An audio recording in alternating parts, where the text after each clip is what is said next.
Hi, I'm Natasha, and thank you for tuning in to Noire Histoire. Depending on where you live, it might be summer or coming on to summer, and I've decided to review some lighter books as summer reading. The first book up is We're Going to Need More Wine by Gabrielle Union. I kind of dismissed this book when it was first released and it was everywhere. There was a lot of media coverage with Union appearing on various talk shows discussing the book. I don't dislike Union, but I'm also not a big fan, so I didn't have plans to rush out and pick up the book.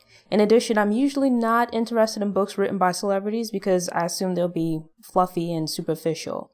In the case of We're Going to Need More Wine, I was actually a bit surprised when I finally picked up the book and began reading. Now, it's not War and Peace, but We're Going to Need More Wine touches on several deep issues with regards to gender, race, sexual assault, and sexuality, amongst other topics that I really didn't expect to be covered.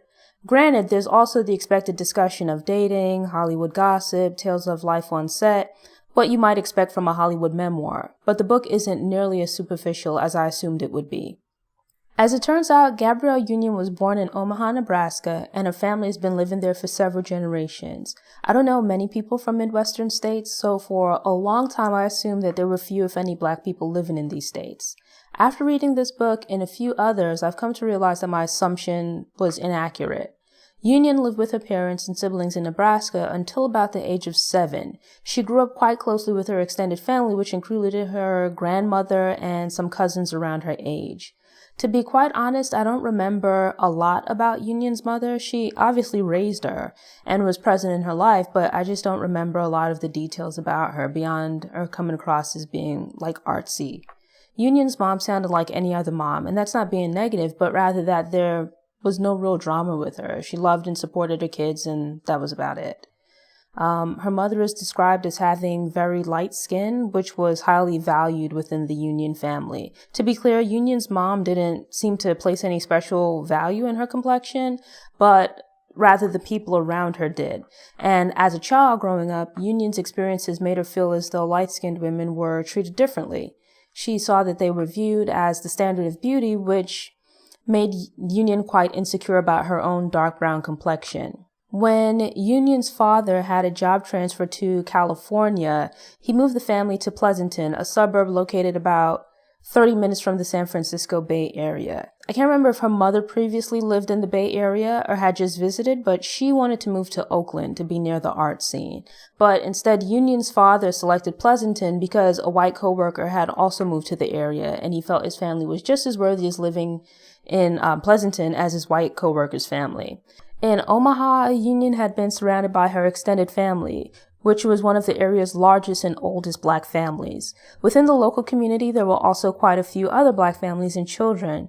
Yet, upon moving to Pleasanton, Union became one of the few Black students at the school she attended. Aside from her siblings and summer trips back to Omaha, Union had few Black friends from elementary through high school. Like most teenagers, Union dealt with insecurities and angst about fitting in and dating. Seeing that her mother's light skin was regarded as a standard of beauty and being surrounded by white students at school, Union felt the need to assimilate. And so through physical means and social behavior, she attempted to fit in by trying to subdue her Blackness. She was successful to some degree, and her classmates forgot or overlooked her Blackness. But the irony was that through ignoring and overlooking her Blackness, her classmates felt more comfortable making racist remarks and being prejudiced in her presence. She became a part of the us group, but had the uncomfortable role of bearing witness and at times participating when they made fun of the other Black students regarded as them. There are early signs of Union giving into peer pressure and being a bully. Her father also pushed her to excel academically, athletically, and socially. This competitive streak and fierce desire to be accepted continued as Union became a self-admitted bully in adulthood. Obviously, there's no one way to be Black because Black people are not a monolith. But it's interesting that quite often media and people, whether Black, white, or otherwise, promote the idea that being Black involves personifying various stereotypes. Not having those traits renders a person as not Black enough. And on the other end of the spectrum, some people aspire to not be seen as a Black stereotype by adapting stereotypical traits that are often associated with white people, hence the phrase trying to act white. Hoping to maintain ties to the Black community, Union's mom made it a point to expose her and her sisters to Black culture and Black people. A part of this initiative involves spending summer vacations back in Omaha with family. As Union grows up in the 80s, she chronicles seeing Omaha and the people she grew up with change as the crack epidemic made its way through to the Midwest. It's often told story, but sad nonetheless to hear about previously regular, solid families falling apart because of issues related to crack use and crime. People that you've known to be decent, doing things that you would have never imagined them being capable of. Union's high school years weren't that different from most other teenagers, so there wasn't anything truly groundbreaking, as it included teen angst, dating drama, and other shenanigans. But I was completely thrown off by the story of Keyshawn's vendetta. There's a riveting car chase that I thought was just crazy. I don't want to give too much away, but there's being a stand-up friend and then there's doing way too much. By no means should you be stalking anyone on behalf of your friend's honor, especially if your friend isn't tripping nearly as hard about it. Sprinkled throughout the book are Union's views on sex and sexuality. She details her sexual development as a teen, her first sexual experience, and then additional experiences as an actress in Hollywood.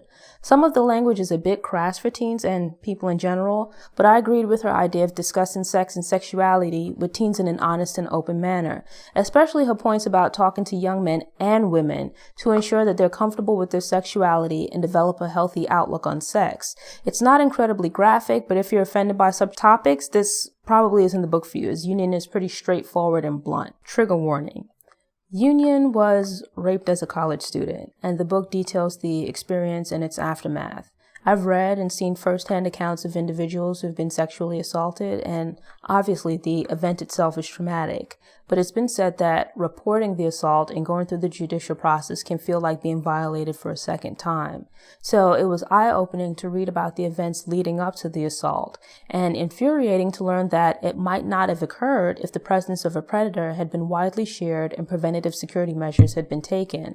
It was also frustrating and heartbreaking to read about the aftermath, which included her families being made aware of the assault and how they dealt with it, as well as Union's fear to leave her home, her participation in the prosecution of her attacker, and trying to readjust to life. It really made clear the importance of readily available resources, support for the victim, and the diligence of law enforcement and prosecutors. A good portion of the book is dedicated to Union's time in Hollywood, building her career as an actress. Racism and ignorance in media is nothing new, but reading about someone navigating this from a career perspective was a bit different. For example, it seems like a small issue, but I'd never thought about the hair and makeup issues a Black actress might have on the set of a production with a majority white cast and staff. Looking young for your age is a good thing, but being stuck in high school roles as a 30-year-old would be frustrating. Not to mention just the overall limited opportunities for challenging or big-budget roles and having your capabilities questioned. Generally speaking, I really don't care about the details of other people's relationships, so I wasn't very into hearing about who Union dated in the past. Fortunately, while it's covered to some degree, she moved on to other topics before I became very bored. There are some boyfriends discussed, but I don't remember anyone aside from Jason Kidd, and they dated in high school, so, who cares about that? She does spend quite a bit of time discussing her marriage and divorce from Christopher Howard, a former NFL running back. Honestly, the relationship sounded like a hot mess with infidelity and drama on both sides. This really only needed to be about one page, as the relationship should have never made it to the point of becoming a marriage. But in a way, Union's fighting to keep the relationship together despite everything pointing to the need for a breakup revealed a lot. Union's parents' marriage was plagued with issues that eventually led to divorce, and that divorce actually happened several years after they probably should have called it quits. There's a key point here that children learn how to conduct themselves and how they should expect to be treated in a relationship from the adults around them, especially their parents. Children are at risk of internalizing, normalizing, and repeating negative relationship behaviors if that's what they're exposed to. This idea of holding on to a dead relationship at all costs to avoid feeling like a failure or embarrassment doesn't do anyone any good. And if the relationship was a dud and you've both moved on, why do you feel the need to go above and beyond in hopes of getting your ex's approval? If we break up and there are no kids involved, we are done. I wish you all the best, but we don't need to hang out. I won't take it as a slight if you don't want to drop by my workplace when we're in the same city. It's cool. Don't even worry about it. It's all good. Union is currently married to Dwayne Wade, a superstar basketball player. Some topics are glossed over, but Union dives deeply into her perspective and feelings about others. In previous relationships, Union was usually the breadwinner and seemed to pay for most things, but the roles are reversed in her current relationship. I think prenuptials are a good idea, but based on her description of events, I understand her feelings of being somewhat ambushed with the negotiations. Granted, you only hear Union's side of the story, but it seems like Wade is an absolute beast when it comes to his business and legal dealings. Not that I blame him. A bonus of Union's relationship with Wade is his sons from a previous marriage.